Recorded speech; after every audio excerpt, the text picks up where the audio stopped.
सर्वप्रथम आपल्या सर्वांना जय भीम.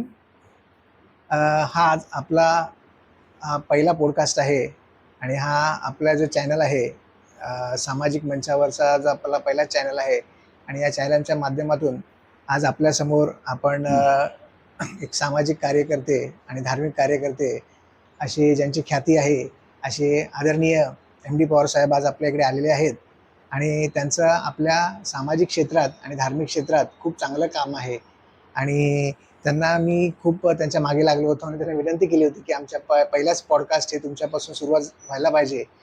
म्हणून आज आपण त्यांना बोलवली आहे आणि ते आपल्या विनंतीला मान देऊन ते इथे उपस्थित राहिलेत. त्यामुळे सरांचे खूप खूप धन्यवाद.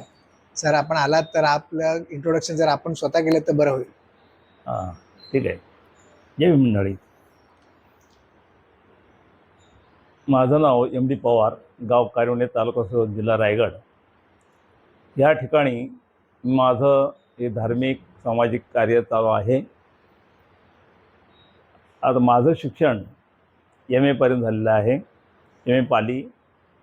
आणि ह्या शिक्षणामध्ये बरेचसे जे काही अडथळे होते ते पार करून वयाच्या 17व्या वर्षी मी MA पाली केलं. धम्माचा अभ्यास करणं माझ्या दृष्टीने मला जास्त महत्त्वाचं वाटलं, कारण बाबासाहेबांनी आपला धम्म दिला तो धम्म 1956 साली दिल्यानंतर आज तागायत धम्माचं ज्ञान आपण घेण्यामध्ये फार कमी पडलेलो आहोत. आणि म्हणून मला असं वाटलं की धम्मज्ञान पाली विद्यापीठ मुंबई युनिव्हर्सिटी इथून आपल्याला प्राप्त होऊ शकतं.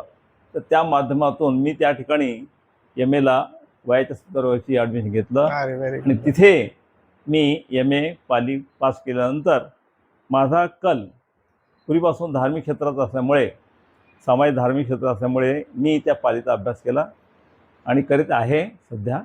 आणि म्हणून बौद्ध धर्मावर काही प्रबोधन करावं ह्या दृष्टिकोनातून सध्या कार्यरत आहे. हा माझा परिचय आहे. बोला साहेब. नाही, छान छान वाटलं सर की तुम्ही वयाच्या 17व्या वर्षी तुम्ही सांगितलं की तुम्ही पालीमध्ये ॲडमिशन घेतलं.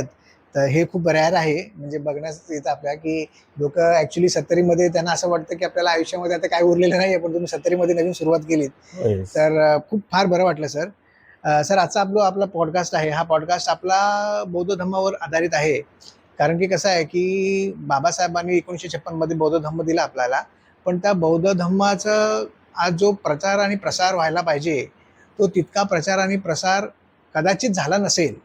त्यामुळे काय आपले जे काही जे लोक आहेत आपल्या समाजातील, त्या समाजातील लोकांपर्यंत बौद्ध धर्म पोचावा, त्यासाठी हा जो चॅनल आपण जो सुरुवात केलेली आहे ती त्याच ह्याच्यातून आपण केली, त्या संकल्पनेतून केलेली आहे.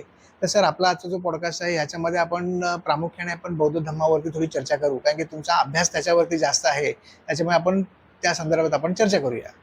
तर सर, आपण जेव्हा बौद्ध धर्माचं आपण बोलतो, बौद्ध धर्माबद्दल आपण बोलतो, तेव्हा सगळ्यात पहिलं प्रथम असं आपल्याला विचार येतो की बुद्ध हे कोण होते? तथागत बुद्ध हे महामानव होते, कारण त्यांनी स्वतःच सांगितलंय की माझा जन्म मानवाच्या पोटी उदरी झालेला आहे. राजा शुद्धोधन मानव होता, महामाता मायादेवी ती पण मानव होती. त्याच्यामुळे त्यांचा जन्म त्या ठिकाणी लिंबुनी वनामध्ये झाला, हे रेकॉर्ड आहे. त्यामुळे ते मानव पुत्र होते, त्यावर एक शंका नाही. अच्छा. पण ते देवापेक्षा श्रेष्ठ होते. इतिपिसो भगवा रंग सम्मा समुद्धो विद्याचरण संपन्न लोकविदू अनुत्तर पुरुष धम्म सारथी सत्ता देव मनुसान बुद्ध भागवती. तेव्हा भगवान बुद्ध हे कोण होते हे ह्याच्यामध्ये सर्व आलेलं आहे.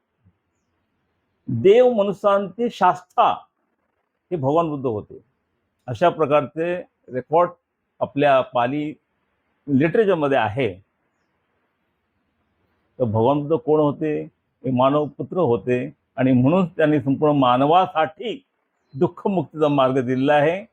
आणि ते संपूर्ण मानव जी आहे त्यांचा धर्म पंथ कुठलाही असू द्या, परंतु त्यांनी जो धम्म दिलेला आहे तो संपूर्ण मानव जातीसाठी दिलेला आहे.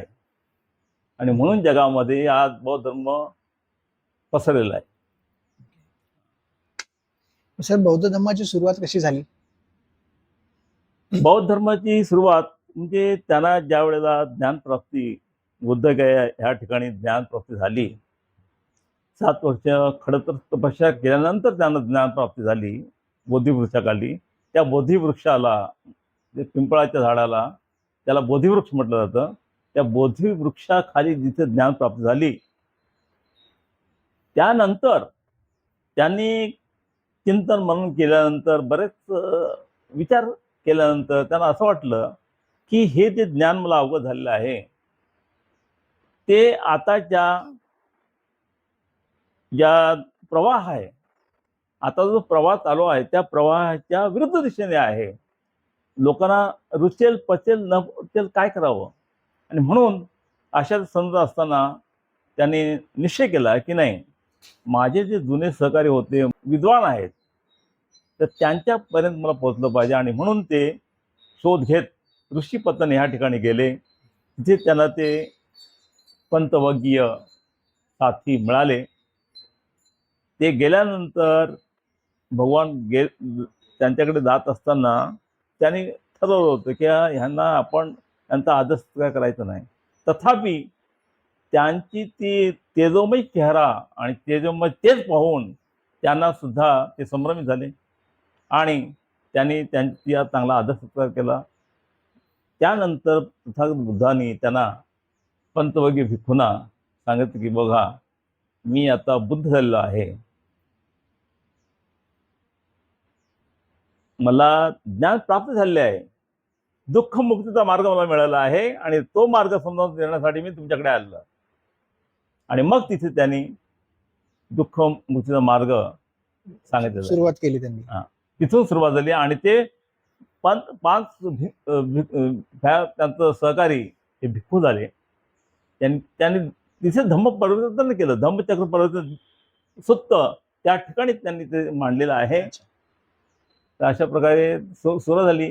त्याच्यानंतर यश हा एक श्रेष्ठी आला, श्रीमंत श्रेष्ठी आला, तो त्यांनी दीक्षा घेतली. त्याच्यानंतर त्याचे 60 मित्र आले, त्यांनी दीक्षा घेतली. अशा प्रकारे जवळ 61 आणि हे 5 म्हणजे 66, 60, 67. अच्छा, तिथून ती सुरुवात हा, झाली. ते झाले. एवढे भिक्खू झाल्यानंतर त्यावेळेला त्यांनी भिक्खू संघाची स्थापना केली. अच्छा. आणि भिक्खू संघाची स्थापना केल्यानंतर ते निरनिराळ्या देशामध्ये, प्रांतांमध्ये, आपल्या भारत खंडामध्ये, म्हणजे जम्बूद्वीप त्या म्हणत, त्या जम्बूद्वीपामध्ये संपूर्ण त्यांनी भगवान बुद्धाच्या वेळेला प्रचार आणि प्रसार झाला जम्बूद्वीपात. ओके.